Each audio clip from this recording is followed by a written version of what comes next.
Ama kwa hakika mtazamaji, ya mgambo ikilia bila shaka kuna jambo, na kitambulisho hicho ni ishara tosha kwamba taarifa zetu za TV47 Weekendi zinang'oa nanga sasa hivi. Popote ulipo, ninakusabahi nikitumai kwamba wikendi yako imekuwa shwari. Hapa studioni tuko tayari kabisa kukujuza matukio na matokeo ya siku. Lakini kwanza kabisa ni yaliyomo.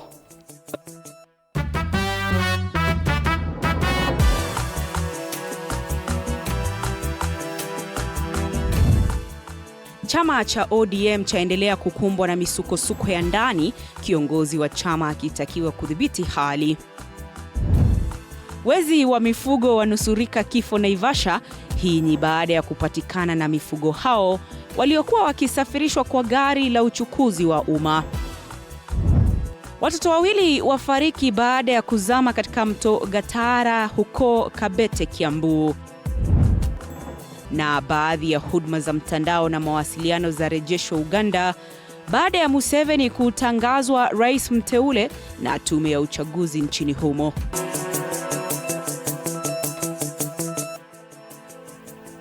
Kwa namna hiyo mtazamaji, sasa ninakukaribisha rasmi kwenye taarifa zetu za TV47 Weekendi.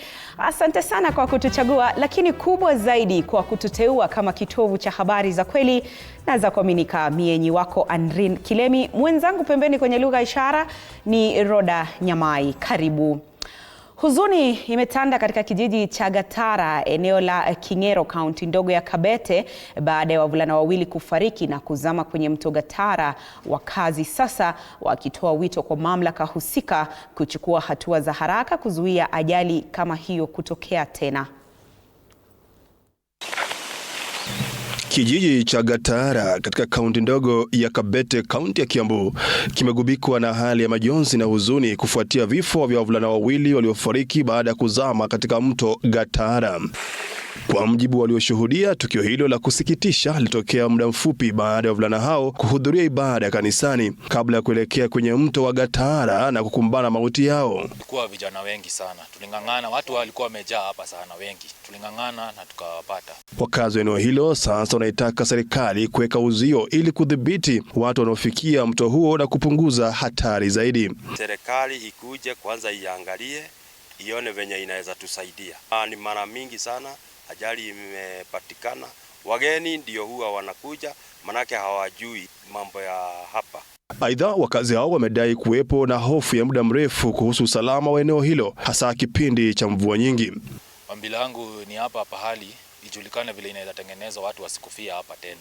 Akizungumza na wanahabari baada ya mkasa huo, mwakilishi wa wadi ya Gitaru, Jen Togori, amewahakikishia wakazi wa Gitaru kuwa serikali ya kaunti ya Kiambu itashughulikia swala hilo ili kuzuia ajali za mara kwa mara. Wengi tumetoa hapo, wanaendaga kuswim, na ukiangalia katika huko ndani kuna mizizi ambayo huwa inashika watu hapo ndani. So ukienda hapo it's very deep. So tunataka kuangalia vile tunaweza saidia tusipate maafa ingine. Kwa sasa miili ya wavulana hao tayari imeopolewa kutoka mtoni humo na sasa imehifadhiwa katika makafani ya hospitali ya St. Teresa ikisubiri kufanyiwa upasuaji. Mwaluse Meshak, TV47.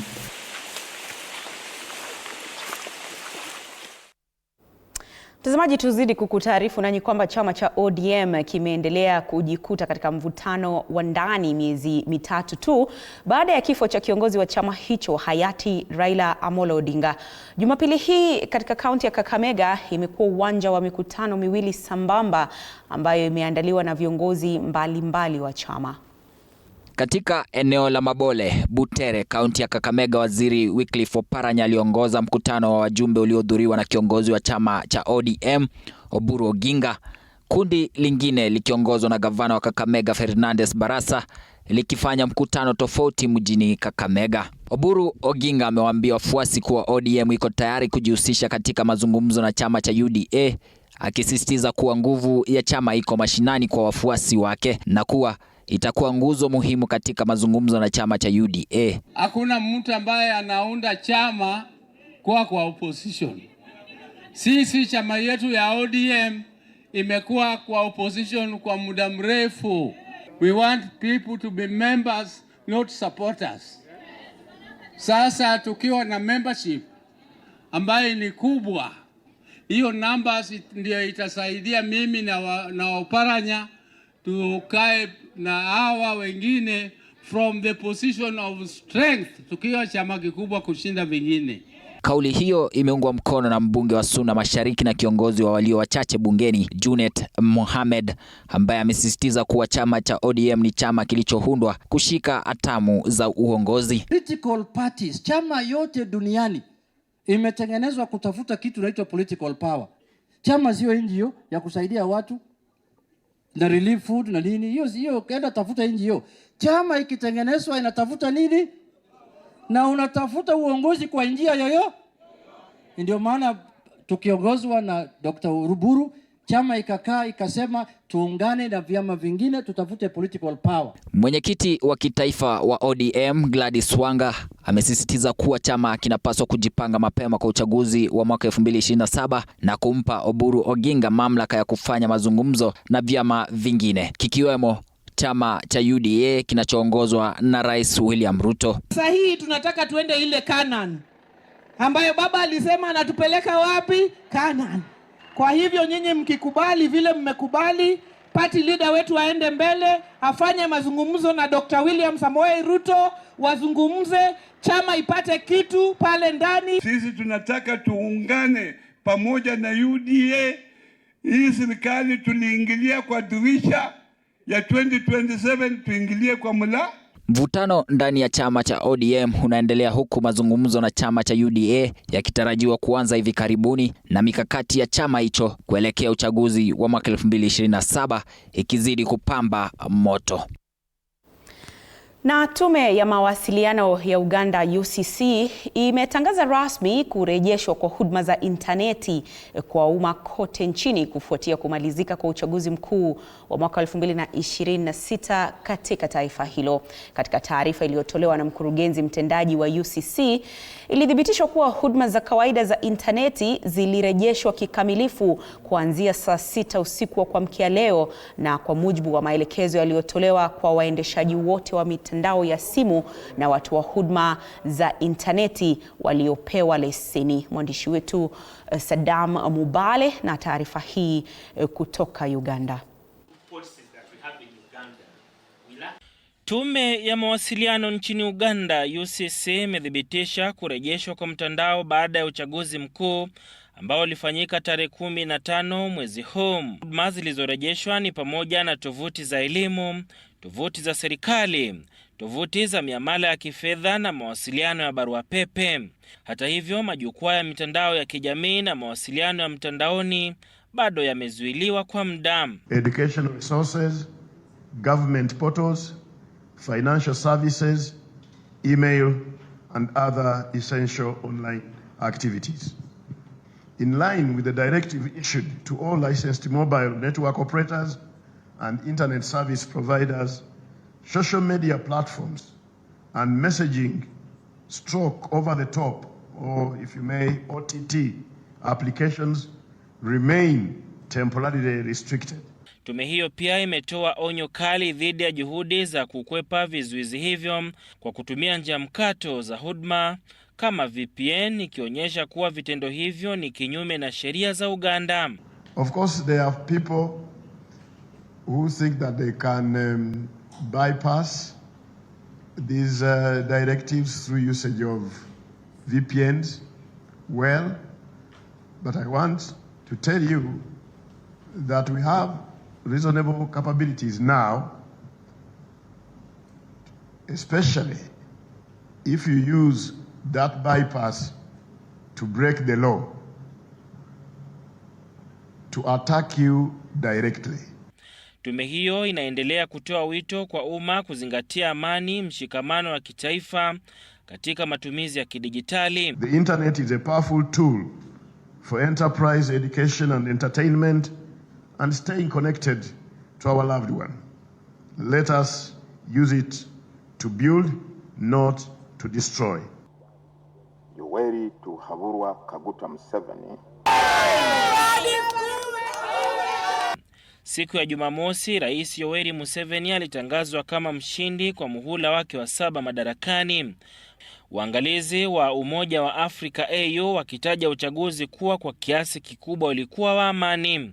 Hata hivyo, kiongozi wa upinzani Bobi Wine ametoa video ambayo anadai maafisa wa tume ya uchaguzi walihusika kwa visa vya udanganyifu kwa niaba ya Museveni katika kituo cha kupiga kura magharibi mwa Uganda.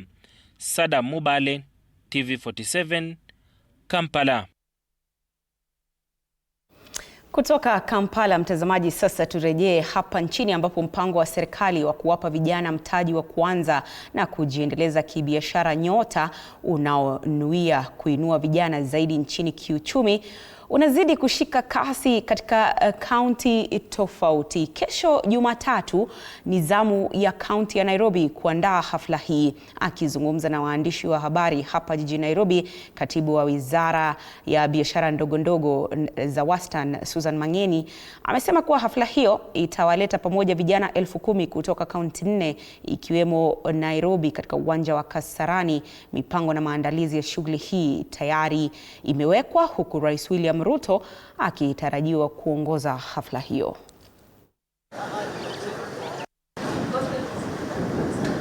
Just preparing this ground to host the disbursement for Nairobi cluster. Nairobi cluster include Nairobi County itself, Kiambu and Kajiado counties. There tomorrow will be disbursing to more than 10,000, close to 10,500 beneficiaries who have gone through training. By the end of this program, the entire Nyota project, in addition, from to the business support, is targeting to empower more than 820,000 young people through the entrepreneurship, through skilling, retooling, and also connecting them to job opportunities to industries.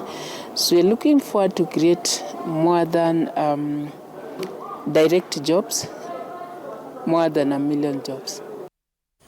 Mtazamaji, washukiwa 4 wa wizi wa mifugo eneo la Mirera, Naivasha hii leo wamekamatwa na maafisa wa kukabiliana na wizi wa mifugo baada ya kufumaniwa wakiwa na kondoo 10 na ndama 1 kwenye gari la usafiri wa umma. Mwandishi wetu Willy Dennis Njiru na taarifa hiyo kikamilifu.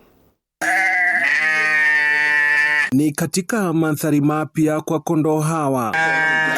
Hapa kondoo hao wakijipata katika nafasi ya abiria katika gari hili la uchukuzi. Washukiwa hawa 4 walionaswa na maafisa wa kitengo cha polisi cha Astu wakikiri kuhusika. Mimi niliuziwa kondoo, nilikiwa na wajamaa wengine walitoroka. Sasa kukuja kuchukua wakati tumeweka gari, hawa jamaa, hii gari ya polisi ikafika. Mimi nilipigia simu nikuja niwachukue hapa kwa mastima, nikaumisha gari nikakuja. Tayari tumemalizia kuweka kondoo ndio maaskari. Inadaiwa waliingia kwa mzee mkongwe na kumgeuza fukara baada ya kuwaiba kondoo 10 na kufululiza hadi boma lingine na kumuiba ndama huyu. Hasa wakati huu wakazi wanalalamikia kukithiri kwa wizi huu eneo hili. Ilikuwa saa 7 usiku, kasikia geti na inagaba ng'oe, gatoka kwa kitanda, kasungulia kwa dirisha, ngaona mtu mmoja na vita. Kaka tu hapo nione akirudi, hapana rudi. OCPD wa Naivasha Wilson Sigei amedhibitisha kisa hiki na kueleza kuwa washukiwa watachukuliwa hatua kali za kisheria. Ukiona tabia ambayo imekithiri na tabia ambayo imekaa kwa muda mrefu, lazima iko na mfadhili. Ile kazi walifanya ilikuwa ni kazi mzuri, juu watu wakiitana na wenye walipiga simu wameshika hii watu. Kwingineko, mshukiwa wizi wa simu ameponea kifo peupe baada ya kufumaniwa na umma ulioghadhabishwa na kitendo hicho, wakimpa kichapo cha mbwa. Tulipata kasaida toka kupiga rangi. Sio wakati kupiga rangi, kuna mlongo aliweka tenzi hapo ndio nikatokea nayo. Aliponea kifo baada ya afisa huyu wa polisi kumnusuru kutoka kwa ghadhabu ya umma na kuelekezwa katika kituo cha polisi cha Naivasha. Amepeleka mwenzake simu. Hebu imagine. mko kimoja na bado unaperemba mwenzako. Sasa hebu angalia. Haya yanajiri mwezi mmoja tu baada ya wakazi wa mtaa wa Kayole na Naivasha kuchukua sheria mkononi na kuwachoma hadi kufa washukiwa 3 wa kuku. Willy Dennis Njiru, TV47. Asante sana Willy Dennis Njiru kwa taarifa hiyo. Na viongozi wa serikali wakiongozwa na Waziri Geoffrey Ruku wameukosoa vikali upinzani wa DCP unaoongozwa na Rigathi Gachagua kwa kuendesha siasa za chuki. Akizungumza katika kanisa la New Life Covenant katika eneo la Igembe Kusini, wamemtaka Gachagua ajaribu nguvu zake kwa kusimamisha wagombeaji wa DCP katika chaguzi ndogo za Evurore na Muminji, wakisema serikali ina uhakika wa kushinda. Aidha, wamedai chama cha DCP kinasambaratika na wakaonya wanaotaka kujiunga na serikali kuzingatia nidhamu. Uangushe serikali ya nani? Uangushe serikali ya nani wewe Rigiji wewe? Uangushe serikali ya nani? Ati unasema wewe ndio ulipandisha Mheshimiwa William Ruto mlima. Wewe Rigiji tunajua ulikuwa umeshapewa certificate ya kuania kiti ya ubunge ya Mathira. Mtu ambaye anaania kiti ya ubunge ya Mathira ndiye alikuwa anapandisha William Ruto mlima. Tutakuwa tukitafuta MCA wa Evurore na wa Muminji. Wewe Rigiji, kama wewe ni hatari, wewe unasema uko na chama ya mlima, tunataka kusikia ukiwa na candidate yako pale Evurore na pale Muminji. Na kama hutakuwa na candidate yako, uache kudanganya watu ya mlima ati uko na chama ambayo inatambulika katika mlima. Kwani huku sio mlima? Na wakazi wa kijiji cha Kwamwatu eneo la Yatta katika kaunti ya Machakos waliamkia tukio lisilo la kawaida baada ya kupata jeneza la mtoto mdogo nje ya mlango wa nyumba moja. Tukio hilo lisilo la kawaida liliibua hofu na maswali mengi kuhusu chanzo na nia yake, huku wachungaji wakilaani kitendo hicho. Mwanahabari wetu Michelle Mwangi anaarifu zaidi. Ilikuwa asubuhi iliyojaa sitofahamu katika kijiji cha Kwamwatu, kaunti ya Machakos, baada ya wakazi kukumbana na jeneza hili linalodaiwa kuwa la mtoto likiwa limewekwa nje ya mlango wa nyumba ya jirani wao. Kuna mtu ambaye aliweza kuleta jeneza ya mtoto mdogo akaiweka nje ya mlango wa mboma ya nyumba ambayo mwenyewe hayuko na familia yake aishi hapa. Tukio hilo lilizua hofu na mshangao mkubwa, hasa baada ya kuibua kumbukumbu za changamoto ambazo familia hiyo imekuwa ikikabiliana nazo kwa muda mrefu.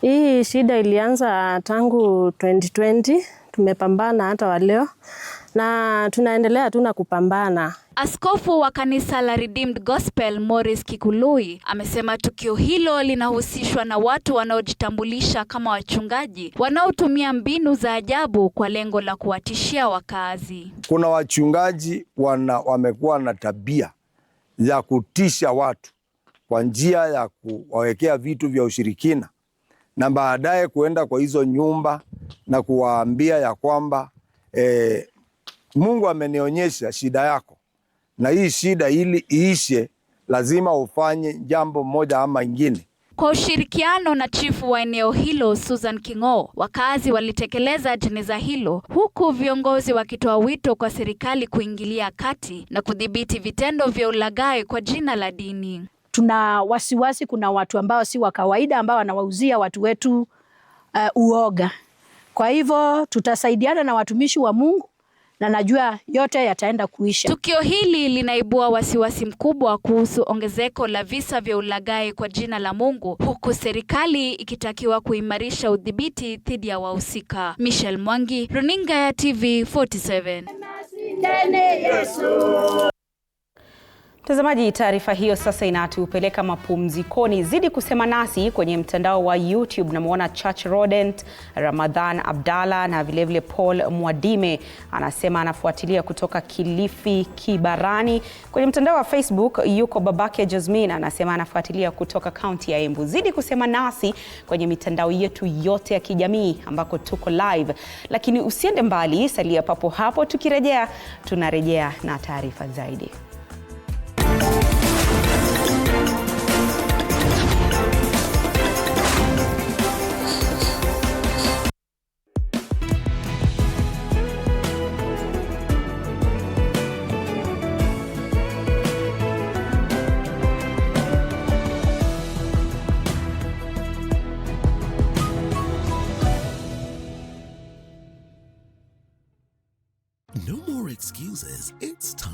rise, grind, and own your mornings. Join Coach Shadrach Ouma every Monday to Friday from 5:30 to 6 a.m. only on TV47. Full body workouts, zero equipment, maximum results. Start strong, stay strong. TV47 Fitness with Coach Shadrach only on TV47.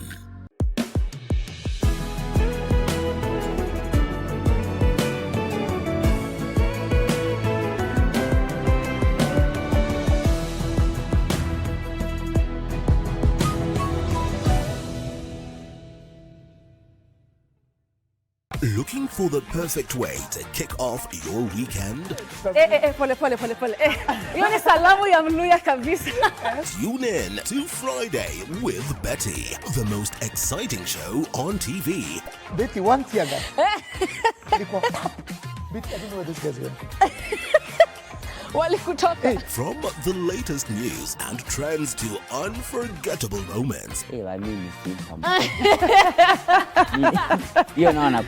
ni simpa. Friday with Betty is your go-to show for a fabulous Friday night. Meteorologist, what is that word, Willis? Tune in this and every Friday at 9 p.m. and let's make your Fridays unforgettable. Only on TV47.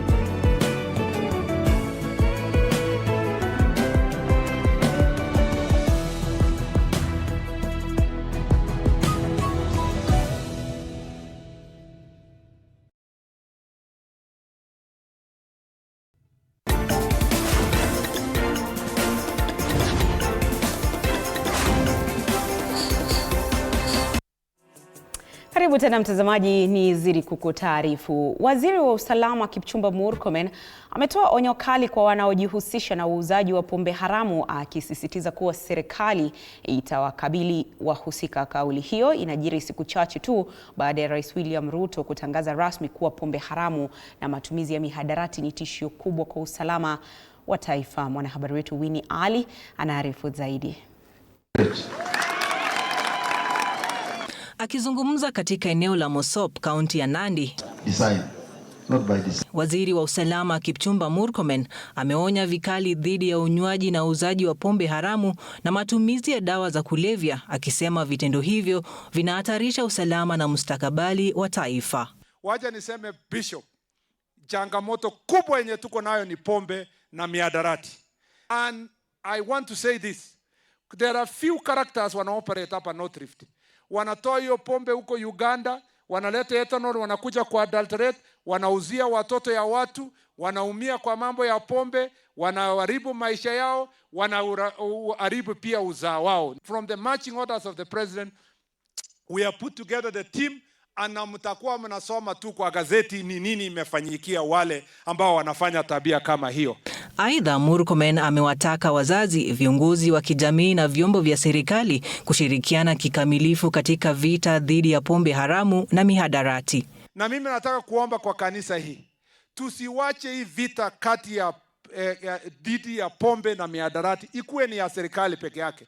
It starts kutoka familia, kutoka kwa nyumba. Kwa upande wa usajili, Waziri Murkomen amewahimiza wananchi kujisajili ili kupata vitambulisho vya kitaifa na kushiriki kikamilifu katika mchakato wa upigaji kura. Nataka kuencourage wananchi kila mmoja aende uchukue ID yako. Ya pili, wewe hakikisha kwamba wakati ushaenda kukata hiyo ID, make sure also you register yourself to vote. Vilevile, Murkomen amewahakikishia Wakenya kuwa serikali itahakikisha wanafunzi wote wa gredi ya 10 wamejiunga na shule walizopangiwa bila vikwazo. Commissioner, please, wewe na chiefs na leadership ya national administration, you have our instructions that come from His Excellency the President kuhakikisha hakuna mtoto atakaa nyumbani, wote wametransist wameenda year 10. Winnie Ali, runinga ya TV47. Na kuongezeka kwa viwango vya maji katika ziwa Naivasha kumeathiri wakazi. Sasa makazi ya watu yakizingirwa na maji na maelfu wakilazimika kuhama makazi yao, huku sekta ya utalii na wanyamapori ikiathirika. Vilevile mashamba ya maua yamepoteza mabilioni ya pesa baada ya kuongezeka kwa maji ziwani. Hiki hapa mtazamaji ni kionjo cha makala ambayo yatakujia kwa kina saa 3 usiku. Tazama. Sasa hii maji kwa nyumba ndani, kuna nyumba zingine iko, lakini kuna zenye hazina, lakini sasa tunakaa na maji. Tunakaa fish tu. To some extent, some of these challenges are a creation of government. For example, when I look at a settlement like Kihoto, the mother survey plan that gave birth to Kihoto was initiated by government, and a lease was given for agricultural use. Yet, when you look at the mother survey plan, the surveyor plotted the 6210 feet contour line, and in the survey plan just pointed out that the settlement sits on, the entire parcel sits on the Lakes riparian land. By 6:30 yenyewe lazima kuwe kwa keja.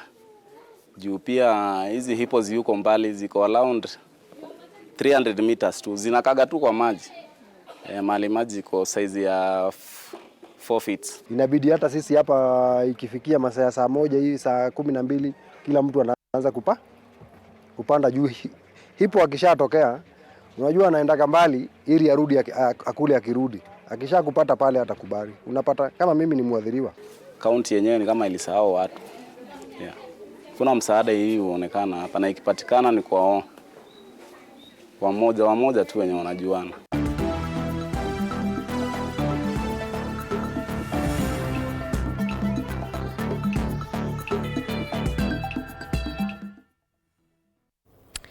Na michezoni ni kwamba Morocco na Senegal zitamenyana saa 4 usiku wa leo kwenye mchuano wa fainali ya dimba la soka la mataifa ya bara Afrika ambalo litafanyika jijini Rabat, Morocco. Timu zote mbili zinalenga kutoa ubingwa kwa mara ya pili kwenye historia yao baada ya Senegal kutoa ubingwa mwaka 2021, huku Morocco wakiwa nyumbani na wanalenga kuwatuza mashabiki wao kwa kutoa ubingwa kwa mara ya pili tangu mwaka wa 1976.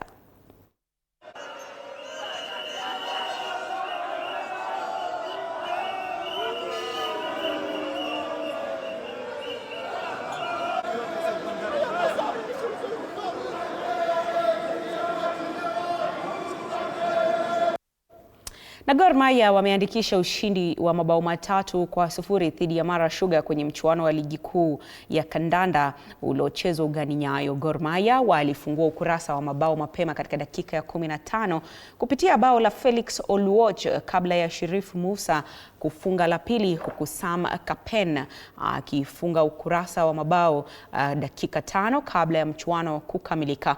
Haya kijiri, Kakamega Homeboys wameandikisha ushindi wa mabao 2-0 dhidi ya Kariobangi Sharks, na Murang'a Seals wakaitandika Bidco bao 1-0.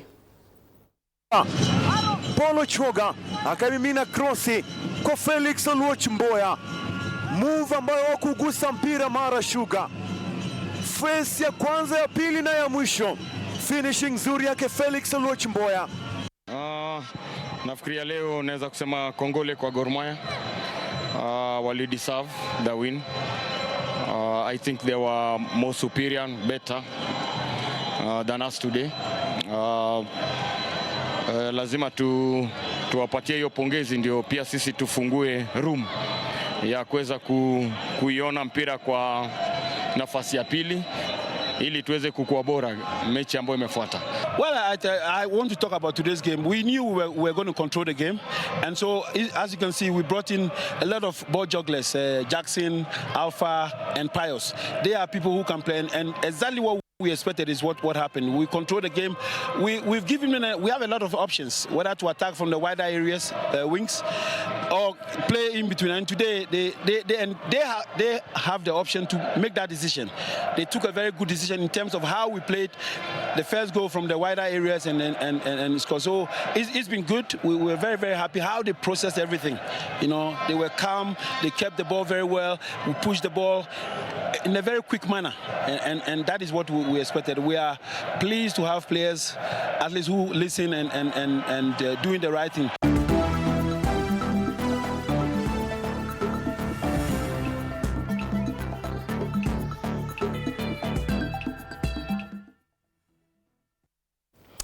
Ama kwa hakika mtazamaji, wanasema ngoma ikipigwa sana huenda ikapasuka. Hii yetu ya TV47 Weekendi isije ikapasuka.